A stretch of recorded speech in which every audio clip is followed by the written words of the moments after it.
Good afternoon, everyone, and thank you for joining us on this live stream to help answer some questions about the spread of the COVID-19 virus in our mountain towns and our communities.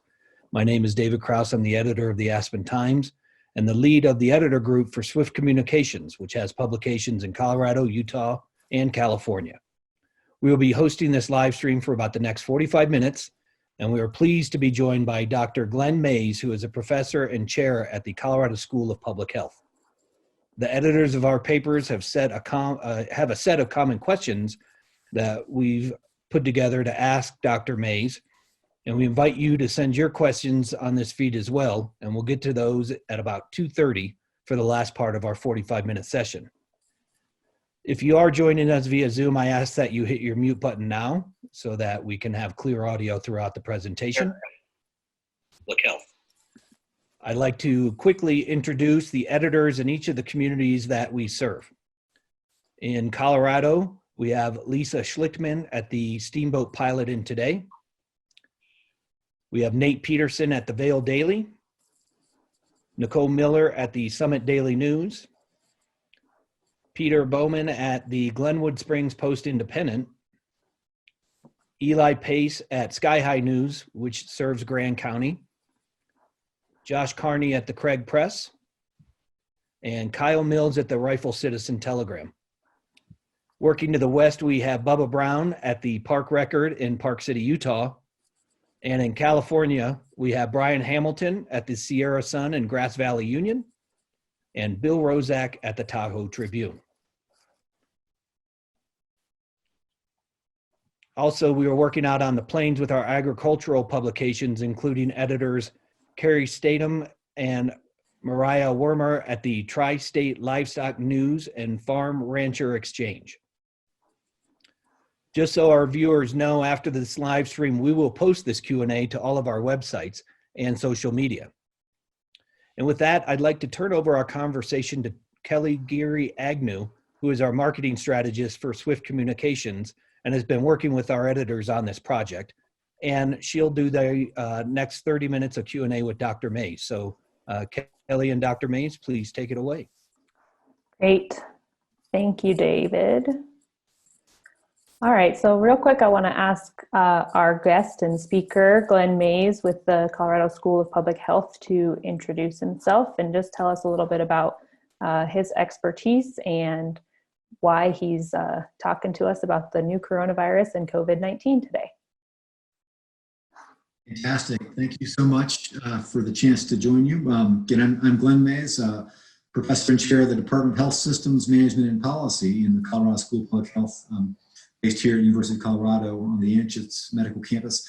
I've spent about 2 decades in the field of public health research and health systems research specifically. And my area of work really studies how health systems and public health systems can best prepare for and respond to emerging health threats like the one that we're all dealing with now, coronavirus, as well as other types of hazards that emerge that can affect health status for large groups of people. So very glad to be with you here today. All right, great. Thanks, Glenn. So as Dave mentioned, we've got a couple of questions that we've put together for common things that we've been hearing across all the markets that we work in. So we're going to run through those before we get to audience submitted questions. All right, so to start us off, how is the new coronavirus different from the flu? I think you hear a lot about, especially as it was first emerging, it's similar to the flu. Why do we need to be, more worried about this than we are about anything else, et cetera? But how's it different in symptoms, how it spreads, how contagious it is?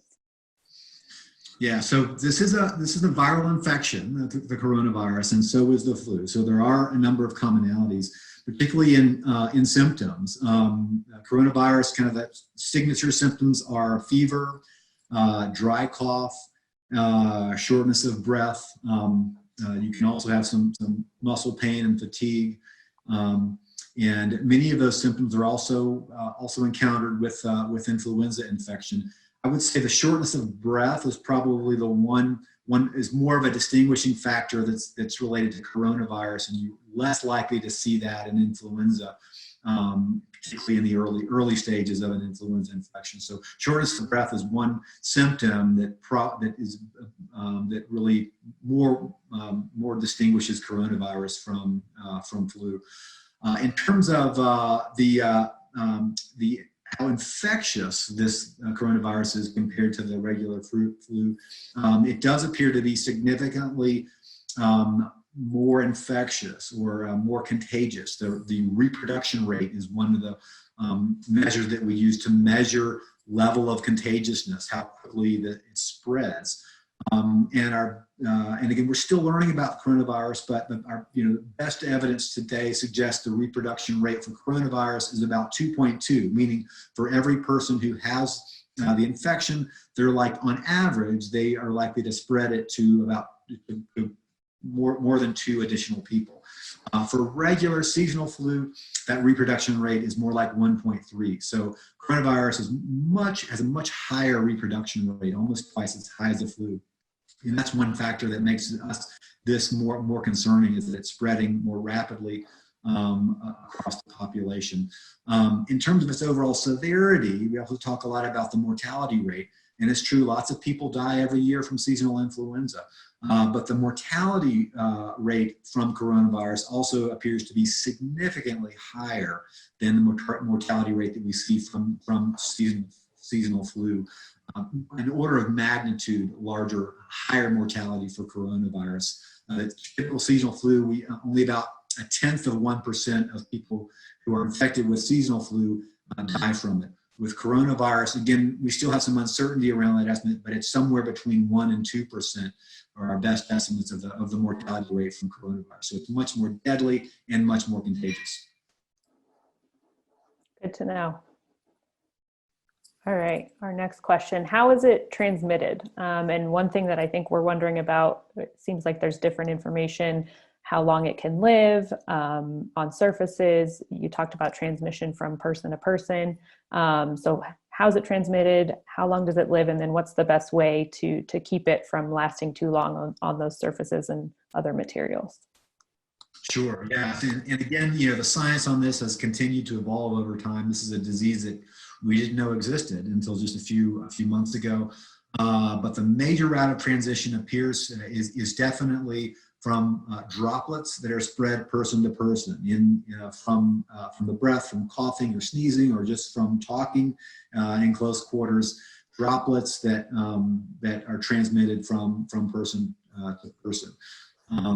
It does not appear that the coronavirus that simply that breathing the air that has been breathed by people with this condition, that aerosol, the ability of the virus to be aerosoled, that does not appear to be a major risk for the coronavirus. But it is the major route is droplet transmission, being in close proximity to someone who may be talking or sneezing or coughing. Now, it's also true those droplets can land on surfaces and then be exchanged person to person that way, or through handshakes, for example. That's why we're trying to discourage people from handshaking. And so it's also possible to transmit it from droplets that land on surfaces or on clothing, doorknobs, that kind of thing. The research suggests that the virus can remain alive on surfaces like that from anywhere from a few hours to potentially a day or two, depending on the surface and on things like temperature and the other conditions. And so that's why it's important, to exercise strong, cleaning strategies, particularly in public areas, in schools, doorknobs, services, tables. Those kinds of things where where people are potentially could be leaving these infectious agents. For washing clothing and cleaning services, for again soap and water as the best way for cleaning your hands and those kinds of things. For washing clothing, the recommendation is just using traditional detergent, washing them on as high a temperature as your clothing can stand, and then drying clothing thoroughly. So I'm someone who usually doesn't use the dryer for my clothes, but I'm using the dryer now because that can certainly help to eliminate the virus. For surfaces, cleaning agents that include, that have alcohol or bleach are the ones that are recommended by CDC now. Alcohol content of at least 70%. Bleach using the standard ratio of about 1/3 of a cup to every gallon of water. Those strategies, or other cleaning agents that are designed, for disinfecting. Those should all work for cleaning surfaces, doorknobs, tables, and those kind of things. Great, good to know. Good to know about high temperature. I hadn't thought of that. What should I do if I think I might be infected? If I'm worried, what are next steps I should take? When should I contact my doctor? How long should I wait? That kind of thing. Yeah, the important thing to recognize about the coronavirus is that for most people who are affected are not going to develop serious complications that require any medical intervention. So we have to recognize that for most of us who are healthy, a lot of us are going to be at some point infected by this virus, and most of us that are infected are not going to require medical intervention. So if you have mild symptoms that would not otherwise trigger you to visit a hospital or visit your physician, there's not a need to contact the doctor. In fact, one of our biggest concerns with this outbreak is that with this virus is that we have the potential for our healthcare systems to be overwhelmed with a surge in demand. And so for people who just are experiencing the regular symptoms of a cold, which are parallel to the symptoms of a coronavirus, if you just have a mild fever, a dry cough, but it's something that you can manage on your own with traditional, with over-the-counter medications, we encourage you to just practice, the safe strategies of isolating yourself from other people so you're not spreading the disease. Really, the recommendation is to contact your doctor if your symptoms are getting worse and are really starting to cause problems for you. In particular, shortness of breath. If you're starting to have trouble breathing and shortness of breath is interfering with your ability to care for yourself, that's the time to call your doctor. Great, good to know. Very clear there. All right, moving along. This is coming up a lot, I think, for us, especially because we're all newspapers. Why is only limited information released about people who've tested positive? There may be some privacy concerns there that need to be considered. And if people are concerned that they maybe have come into contact with someone without knowing it, what steps would we recommend they take? Yeah, this is a very important question. And the answer here, there are both legal and, more importantly, public health reasons why information is protected and maintained privately for individuals who have tested positive for coronavirus. On the legal front, we have a law that's been on the books since the early 1990s, the HIPAA, Health Information Privacy and Protection Act, that guarantees that personal information about a person's health condition and medical intervention is required by law to be held, to that information is required to be protected and not released. And all the medical care institutions and public health agencies are required to keep that information private and to only disclose it to other people who need the information to help respond to or treat that condition. The public health reason for keeping this information private is we do not want to discourage individuals from coming forward who potentially have the condition and need to be tested. And it's very important that the public is not, we don't create disincentives for them from coming forward and being tested and for this condition. So that is those two reasons are why legally and from a public health standpoint we have to protect the privacy and confidentiality about individuals who test positive for this condition. Now, the public health community, when they have this information about individuals who test positive, that information is immediately transmitted to state and local public health authorities, and they are the agencies that use the information to do what's called contact tracing. They do a very careful job of tracing back for every positive case. They trace back all of the individuals who have come in contact with that individual, that positive case, during the potential window in which they were infected. And as well as they identify all the places where positive cases have been, all the people who may have come in contact with that person, and they do the checking and notification, and then supporting the isolation of those individuals who may have been infected by the positive cases. It's a well developed public health strategy, this contact tracing, and we've got to rely on our public health officials to do that work. And again, these privacy protections are part and parcel of what makes that strategy work so well. So if you are concerned about where a patient was and when, the best thing to do is to, again, listen to the information that's being released by your local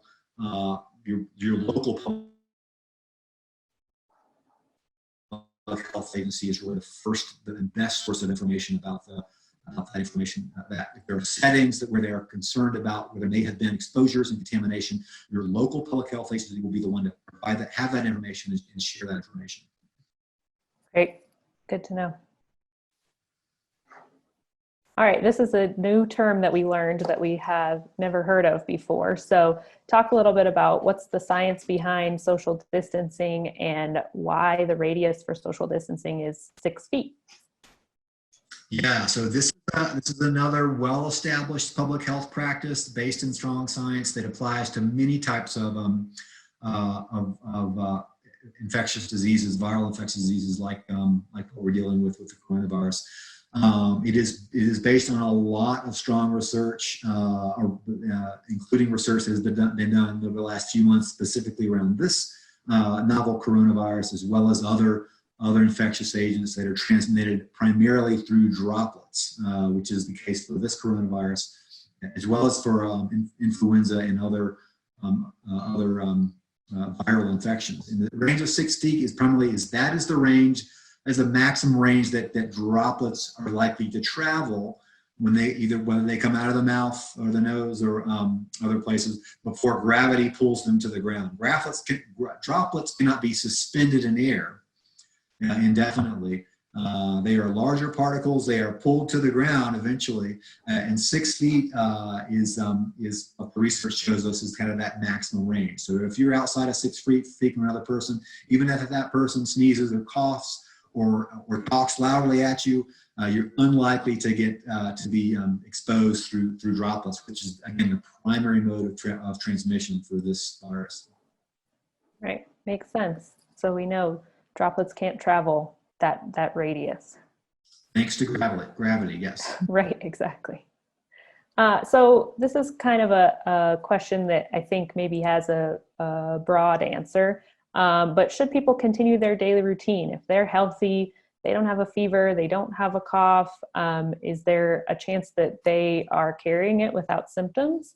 And if they're not carrying it, is it okay to kind of continue around daily routines, or should people try to change their behavior to stem the?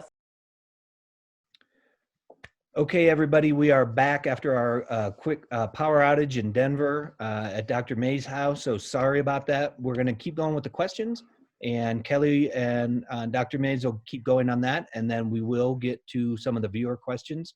So Kelly, why don't you and the doctor keep going on where we were when we lost power?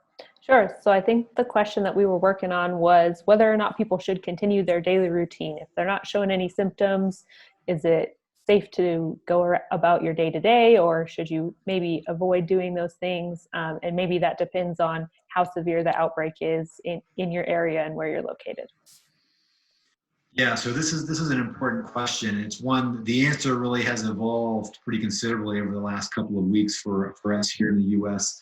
Um, the bottom line is that we know that we're seeing pretty widespread evidence of community transmission of this virus in most parts of the country now.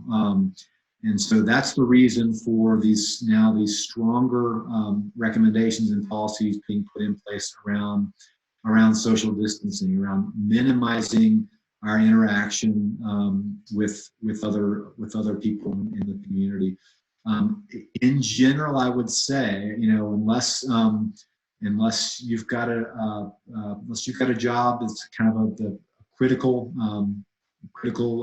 position in your community, a healthcare worker, another member of essential personnel, we really should try to, in our daily routines, to limit interaction with other people that could create an opportunity for disease transmission. So we all have to continue with certain activities around grocery shopping and getting food and making sure we've got the other essentials taken care of. But while we're doing those activities in our daily routines, keeping in mind, social distancing where we can, the 6-foot rule, and making sure we're being real careful with hand washing and other things. So that's a good lead in kind of to our next question. You talked a little bit about it. There are still those times when you're going to have to go outside if you've got to get groceries or whatever that is.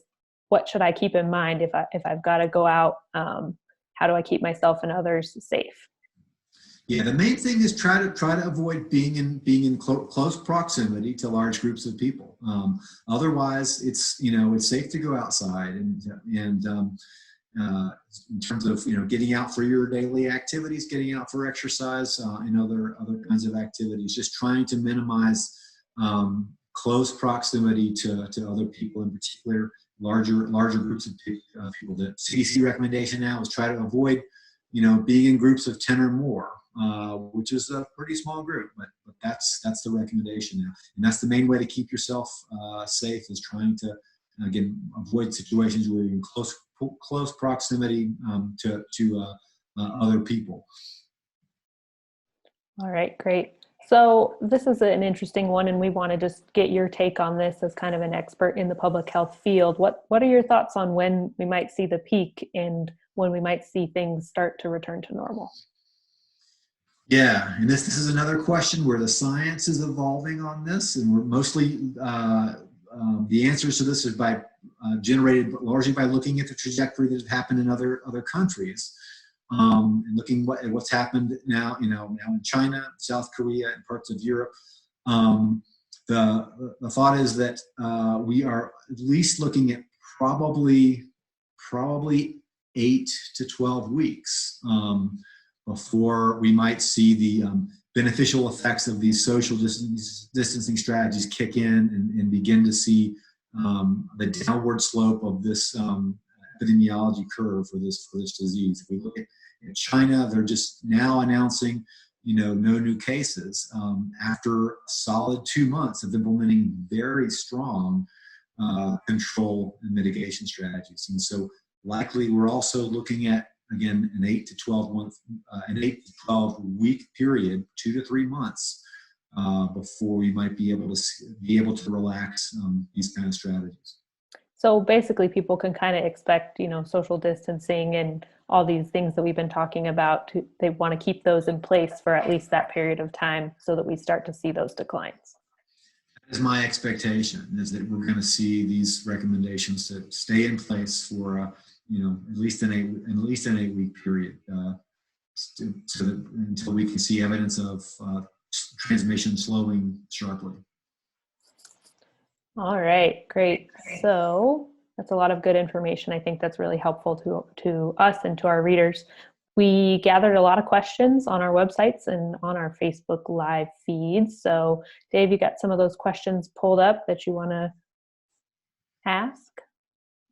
Yeah, thank you, Kelly, and thanks again, Dr. Mays. We've been getting a lot of questions for sure from Facebook and from our live feed. So we'll roll through those real quick, Doctor, and maybe if you have quick answers. I think I've vetted out most of them, so we haven't got too much overlap, but some really good ones. So let's start with this. This is one that people in the mountain towns have been asking. Does the snow and cold air kill the virus? And alternatively, will the warming temperatures help? Yeah, so there's still uncertainty around this with regard to how temperature and climate affects this particular virus. We don't have a lot of experience with it yet. I don't think there's a lot of evidence that the cold climates are likely to slow the spread of this disease, but a lot of viruses like this one are particularly sensitive to hot and dry conditions, and so there is some expectation that perhaps we could see a slowing of transmission when we get to warmer temperatures, particularly in higher, drier climates like we are in many mountain areas. Great. Here's one from Finn. Once you're infected, are you immune going forward? Most likely, yes. The infection should generate some immunity as our body recognizes this and has generated antibodies for it. If this virus is like a lot of the other viruses that we studied and known, there should be natural immunity built up in our populations as a result of being exposed to it. Great. And kind of along those lines, this is from CD. Do you have any insight about how people will be able to tell if they were infected and now recovered? Yeah, ultimately, we will have antibody-based tests for this virus, like we've developed for others, and those tests are underway. And that kind of test, looking for antibodies in the body, will tell us whether someone's ever been exposed and their immune system has then reacted and adapted to that. And so likely we will have those kind of tests sometime over the next 12 to 18 months and be able to get a much better handle on who's been exposed and who's likely to have built up resistance now. This one is from Amanda. I live with an at-risk person. I have no symptoms. Should I not stay at home with her until this is over? So how do you feel interaction with at-risk people, especially if you live with them? Yeah, it is best practice to try to limit interaction with at-risk people in your household. Having separate bedrooms, separate bathroom facilities if you can, and just practicing being vigilant on cleaning surfaces that you might share. Those are very important, along with yourself. If you're living with someone with an at-risk person, just being extra cautious about trying to limit your interaction with others outside who could be transmitting the virus. This is from Nina. How are those in contact with our first community transmission case being advised to behave with work, gloves, mask, disclosure to the employer? Yeah, so people who are documented to have been in contact with confirmed cases, there are very established protocols for isolation for those individuals for a 14-week period to see if any symptoms develop, and those contacts are advised to follow fairly strict self-isolation procedures, including limiting their limiting themselves to staying at home over that 14-day period. And then limiting their interaction with anyone else over that period, including through the workplace. Here are a couple kind of related to lung capacity and when it gets down into your chest. I know when I was sick in February, I was really glad that it stayed up in my head and my throat, and I was out for almost 4 days, which is one of the sickest I've been, but it never got into my chest. And I am someone who has asthma, so I was really glad about that. But a couple of questions we got. Can you address people with asthma concerns? And then also, can you confirm that smokers, particularly vapors, are at a much higher risk of infection than serious illness? Yeah, certainly. So this virus, creates the most trouble in the lungs. It attacks the lungs. The major receptors are in the lungs, and that's what creates the complications from this infection. Is lung infection and problems. And so certainly people with pre-existing lung and breathing conditions, including asthma, are at higher risk. Not at high risk of contracting the infection, but at high risk of developing complications from the infection that could cause health problems. So those people need to be very attuned to those issues, and so it's, I mean, that it's very very important. On the issue of the smokers or another and other people, vapors as well. Those are behaviors, certainly for smoking, got very strong evidence that significantly elevates the risk of complications from this condition. So best thing you can do is to try to quit now. Lungs can start to show important signs of recovery within 24 hours of stopping smoking. Vaping, the same issue, has the potential to impede lung function and therefore can make you at high risk for complications. Awesome. A couple more. Here's another one on the lung from someone in Park City. Can we tell shortness of breath from altitude versus shortness of breath from coronavirus? We are at 8,000 feet, and if we think we could be positive, where should we go?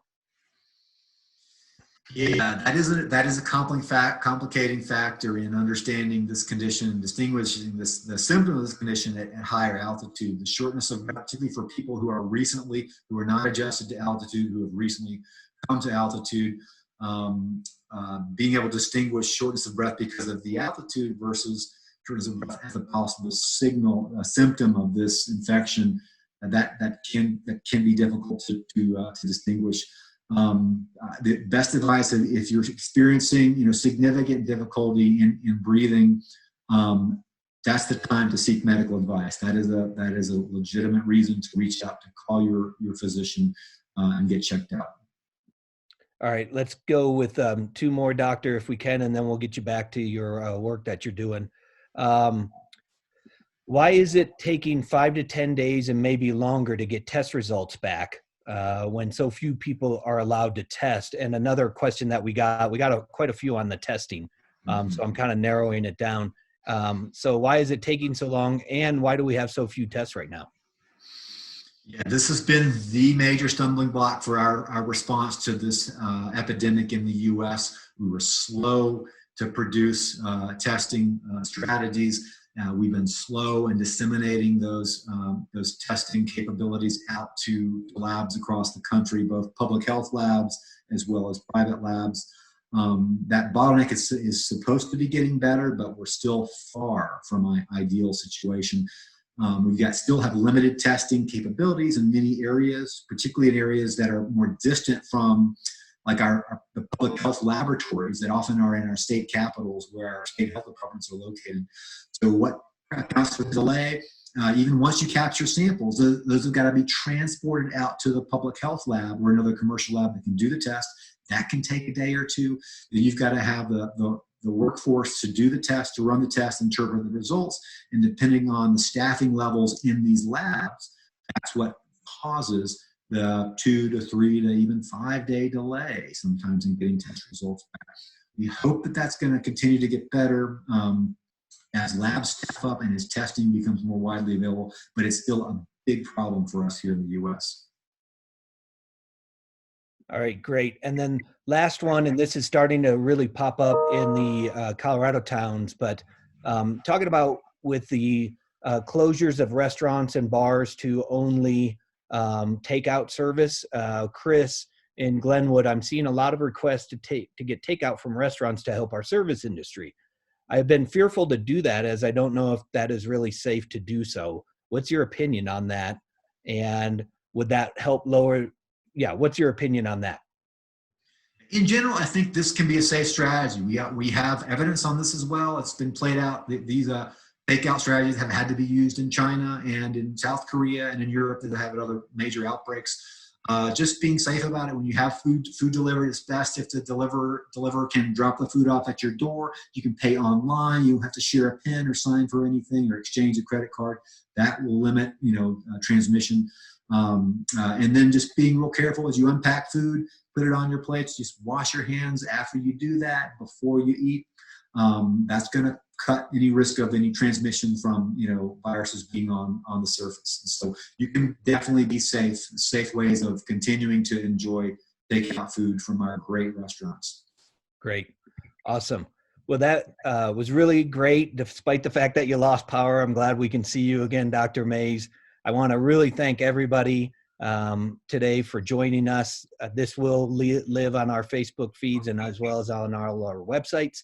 Our thanks again to Dr. Mays for taking time out of his busy schedule to give us some time and talk about this. I think is really helpful.